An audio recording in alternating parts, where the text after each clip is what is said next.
So I'm the man that's known for champagne wishes and caviar dreams, and not as many people know about caviar as I do. There is beluga, there is sevruga, and there is osetra. And funnily enough, beluga is the most expensive, and sevruga is the next expensive, and osetra is the least expensive of the three. And that's my favorite. There's 27 species total of sturgeon around the world, but all native to a different geographic location in the northern hemisphere. And we have them here at our store so people can see where caviar comes from. Which is great.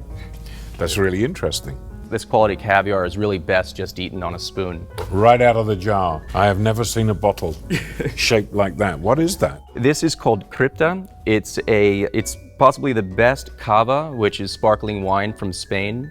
And in this bottle, they're only using grapes that are from vines that are over 70 years of age. And then the reason for the round shape of the bottle is so that it can withstand the pressure, because it has a minimum secondary fermentation of 6 years in the bottle. That is the best sound in the world. This is coming from Calvisius, which is the largest farm in the world outside of Russia. They're producing about 22 tons of caviar a year. This is using the Siberian sturgeon. By learning about the producers, you can have expectations as to what the caviar will taste like. And it's hard for me to always to pick. I never say I have a favorite caviar, because for me, the fun is seeing the diversity. This is the perfect drink to go with this. Now, of course, some people will tell you you have to drink vodka with this, but I much prefer champagne. This one, they're taking the two species native to China, the Kaluga, which as I mentioned was close to beluga, and crossing it with one called Aspensar shranki. And the art is not to eat it quickly. the art is to enjoy it. So we'll see if Israel or North Carolina, which one wins. I think the Israeli one just ever so slightly. Not as salty. The one from the US is going to be saltier.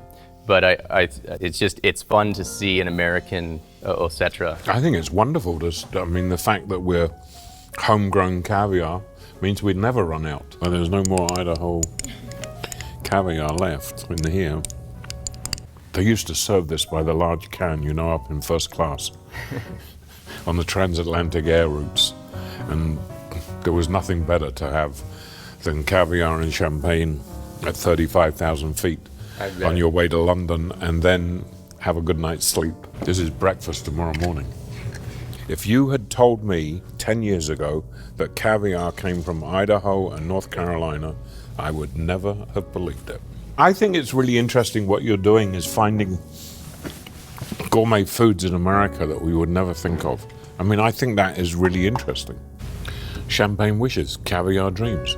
And now you understand why we said that.